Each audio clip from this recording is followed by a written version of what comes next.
saying that the AM Extra team really wants the KOIN. Oh, Barbie that's Ken doll. the favorite. Yeah. Okay, and interesting. I'm rooting for Queen of Hearts, so we'll see what happens. Last year he was Little Mermaid. I know, hard to beat that. I know. That was a pretty good one. It's up to you guys at home. Vote. Yeah, certainly not the weather that says, let me go take a swim. No. And I'm sure February, once it arrives as well, will be just about the same.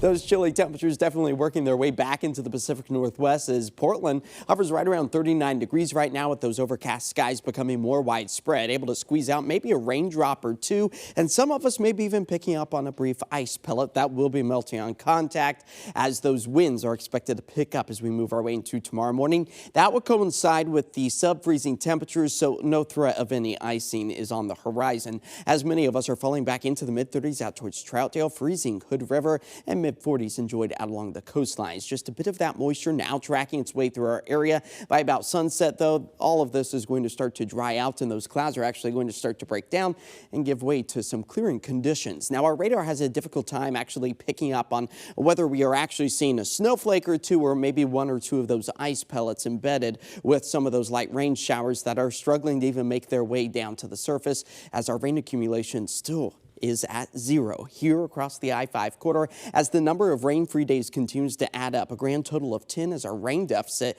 grows and pushes closer to that 1.5-inch mark as a cold weather advisory is once again in place for the I-5 corridor. This does include the Portland-Vancouver area starting tonight at 10 o'clock, taking us all the way through noon tomorrow. The reason it's extended into the afternoon hours tomorrow is all because of those gusty winds. Despite temperatures starting warm, it's going to make it feel even cooler despite the actual temperature warming, as you see those wind gusts right around 6, 7, 8 o'clock, gusting closer to the teens, if not even near 20 to 25 miles per hour. So here's the breakdown of how we actually come up with that feel-like temperature. An air temperature of 25 degrees and wind speeds of just about 10 makes it feel closer to 15 degrees, which means exposed skin has the potential to endure frostbite within just about 30 minutes. And the wind chill, or that feel-like temperature, is only for individuals who produce heat, so all living things.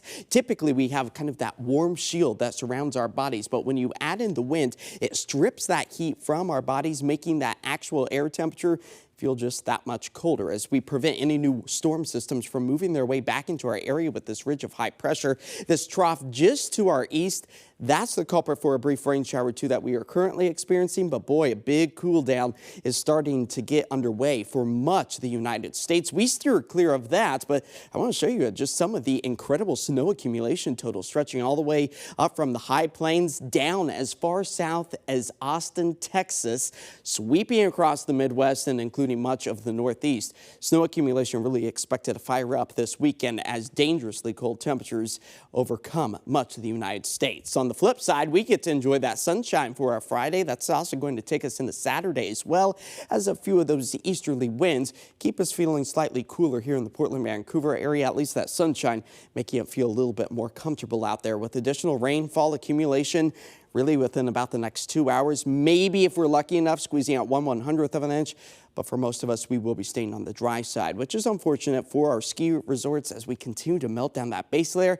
But at least tonight, falling back to about 31 degrees, those clouds breaking apart, more sunshine for tomorrow, highs back into the mid-40s as our 7-day forecast does paint a pretty dry picture until next week. So we get the rain potential to sneak its way back into the Portland-Vancouver area as our temperatures warm above average. We should be right around 48 this time of year. We are talking about the low to mid-50s, and those overnight lows also expected to warm, but definitely holding on to some of those chillier conditions. I wouldn't be surprised if the National Weather Service tomorrow night, and maybe even into the weekend, issues another cold weather advisory just for those feel-like temperatures. I will say I saw some de-icers out on the streets in Northwest Portland, so it's certainly getting chilly out there. Definitely is. Winter is here. Yep. Thank you, Josh. Yeah.